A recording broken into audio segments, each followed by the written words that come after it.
Why is Bob Saget the complete opposite of his character? What's wrong with Candace Cameron Bure's marriage? And why has Warner Brothers initiated an investigation against the showrunner, Jeff Franklin?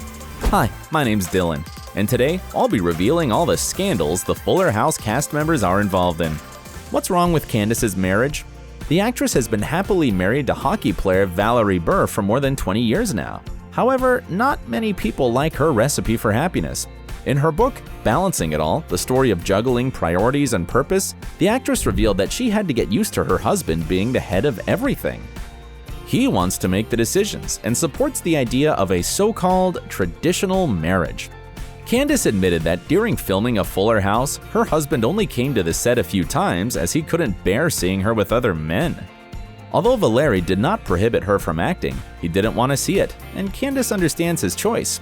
It might look like both Candace and Valerie are happy in their marriage, but on their 20th anniversary, the actress posted quite an interesting post on her IG. She wrote, "Let's be real for a second. We are celebrating 20 years of marriage today, 22 years together as a couple. I couldn't be more proud to be here and love my man the way I do. But let me assure you, it hasn't been all roses the whole journey." After giving birth to their third child, the actress even joined her husband's faith and became an Orthodox Christian. That also influenced Candace's attitude towards her marriage. In her book, she revealed that her love for her husband and her understanding of marriage came from her religious beliefs, and she follows her religion to make sure her marriage is exactly how it's supposed to be. She expressed that the key to a healthy marriage is to be submissive to the needs of her husband and children. It's no surprise that her view of marriage was strongly criticized and judged, and also was called weak and anti-feminist. Surprisingly, that had no influence on their marriage whatsoever, as they seemed to be comfortable living a patriarchal marriage. Differences with Dave Coulier. Back in 1992, the actor dated a girl half his age, singer Alanis Morissette. Back then, she was 18, while he was 33.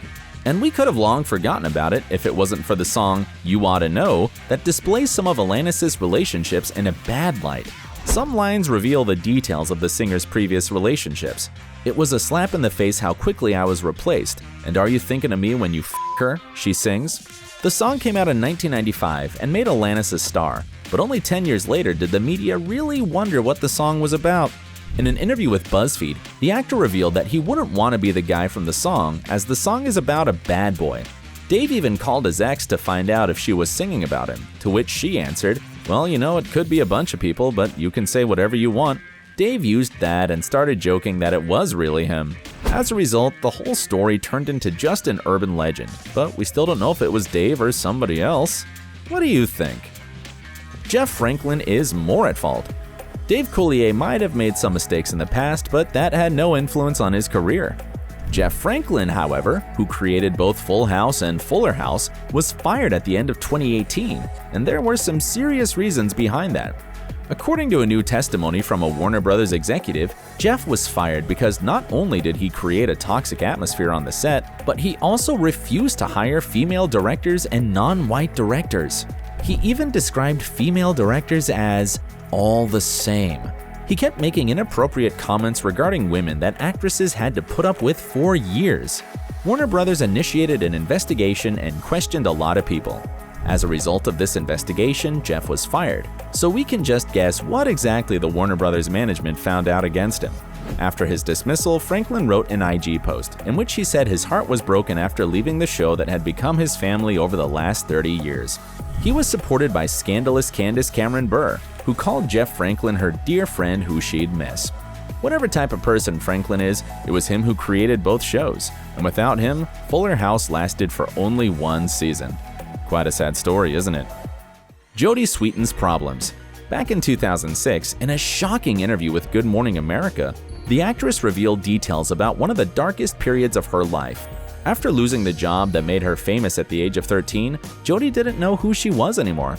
As a result, she started abusing prohibited substances. For instance, she came to the premiere of the Olsen Twins movie in 2004 totally out of it, and later was surprised that nobody noticed. Jodie's problems unfortunately extended to her private life too, and at the age of 33, she has been divorced 3 times already. Her relationship with her fiancé Justin Hodak also ended in a scandal. He threatened to harm himself if Jodie left him. He was arrested, but that didn't seem to be enough, and he tried to break into Jodie's house despite the court order. We hope that one day all her problems will be over and Jodie will be truly happy. Now she's raising 2 girls from her past relationship, and looks rather happy in the company of her 2 cutie pies. The Olsen twins refused to take part in the project. Mary-Kate and Ashley portrayed Michelle Tanner in all 8 seasons of Full House, but they have not made a single appearance in any episode of the show's spin-off. Not only were the fans surprised by that decision, but so was John Stamos. Of course, the twins were invited to be a part of the new show even before its first season, but they simply weren't interested. In a 2016 interview with USA Today, Stamos revealed that the girls have no interest in pursuing an acting career. "I called Mary-Kate, and at that time she wasn't sure. She was very sweet about it and said, 'Let me talk to Ashley,'" he revealed. John thinks that at this point in their lives, the girls simply aren't interested in acting, and they just don't want to go back to it. Can they be blamed for that? It's been years since either sister appeared in front of the camera. Instead, they've been focusing their time and energy on their successful fashion empire. By the way, the showrunners joked about it in the very first episode of the spin-off. In the pilot episode, the family reunites, and Michelle's absence comes into question. Danny Tanner says, well, Michelle sends her love, but she's busy in New York running her fashion empire. The girls themselves also commented on the situation. For instance, Ashley said she hasn't acted for 17 years and feels uncomfortable doing it again. Mary-Kate added that it's not the best time for shooting for them right now and that she always supports her sister's decisions. John Stamos is no saint either. 5 years ago, he was arrested for driving in quite a disallowed state of being. The actor was so out of it that he was taken to the nearby Cedars-Sinai Medical Center for immediate medical attention. As a result, he was sentenced to a 3-year probation period. The court also ordered him to attend 52 AA meetings, and Stamos immediately admitted himself into a rehab center. Afterwards, he said that he was feeling healthy and grateful for the support from fans and loved ones. The actor took his problems very seriously and has been now clean for 3 years and even seems to have started a new life. This story definitely has a happy ending.